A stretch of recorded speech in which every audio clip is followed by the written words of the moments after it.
প্ৰাণপ্ৰভু কৃষ্ণগুৰুৱেই হ'ল ভকতৰ কল্পতৰু। কল্পতৰু এনেকুৱা এজোপা বৃক্ষ যাৰ ওচৰত যিহকে কামনা কৰা যায় তাকেই পোৱা যায়। কল্পনা কৰাৰ লগে লগে ঈপ্সিত ফল পোৱা যায়। ভকতৰ বাবে কৃষ্ণগুৰু প্ৰভুৱেই হ'ল তেনেকুৱা কল্পতৰু। কিয়নো কৃষ্ণগুৰু প্ৰভুৰ চৰণত একান্ত শৰণে দৃঢ় বিশ্বাসে প্ৰেম ভক্তি নিবেদন কৰি যিহকে বিচৰা যায় তাকেই পোৱা যায়। তেনে বাস্তৱ উদাহৰণ বহুতো আছে। কৃষ্ণগুৰু মহাপ্ৰভুৰ শ্ৰীচৰণত শৰণ লৈ তেৰাৰ বাক্য অনুসৰণ কৰি বহুতে বহু অলৌকিক ফল লাভ কৰিছে। তেৰাৰ বাক্যত অন্ধই দেখিবলৈ পাইছে, পংগুৱে খোজ কাঢ়ি ফুৰিছে, সন্তানহীন পিতৃ মাতৃয়ে সন্তান লাভ কৰিছে।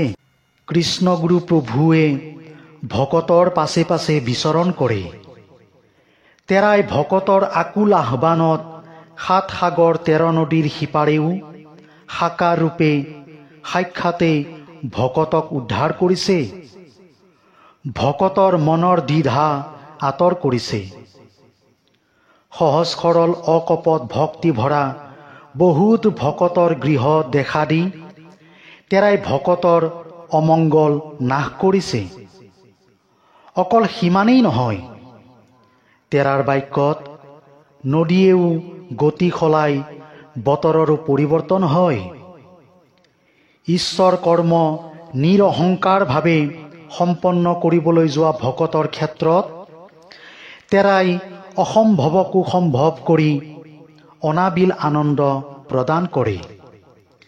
সেয়ে কৃষ্ণগুৰু প্ৰভুজনা ভকতৰ বাবে কল্পতৰু সদৃশ। তেৰা কল্পতৰু বৃক্ষৰো ফলদান কৰোতা। কৃষ্ণগুৰু প্ৰভুৰ কৃপালব্ধ হৈয়ে জীৱকুলে অসম্ভৱকো সম্ভৱ কৰিব পাৰিছে। তেওঁৱে আত্মাৰূপে সমস্তৰে হৃদয়ত থাকি প্ৰকৃতিৰ দ্বাৰা সমস্ত কৰ্ম সম্পাদন কৰায়। কৃষ্ণগুৰু প্ৰভুৱে জীৱৰ দ্বাৰা সমস্ত কৰ্ম সম্পাদন কৰায়। কৃষ্ণগুৰু প্ৰভুৰ বিনে জগতত আন কাৰো তেনে ক্ষমতা নাই। কিন্তু কৃষ্ণগুৰু প্ৰভুৰ বিষ্ণু মায়াতে মোহগ্ৰস্ত হৈ মানুহে ভৱ অন্ধকূপত পৰি কৃষ্ণগুৰুৰ চিন্তাৰহিত হৈ চেতনা হেৰুৱাই তেৰাক চিনি নোপোৱা হয়। তেৰাৰ শৰণ নললে তেৰাৰ কৃষ্ণগুৰু নামৰ মহিমা জানিব নোৱাৰি। তেৰাৰ বাক্য অনুসাৰে কৰ্ম নকৰি মনুষ্যলোক ভৱ অন্ধকূপত পৰে। জীৱই মোহগ্ৰস্ত হৈ ভক্তিৰহিত হৈ সহস্ৰজনী পৰিভ্ৰমণ কৰি ফুৰে।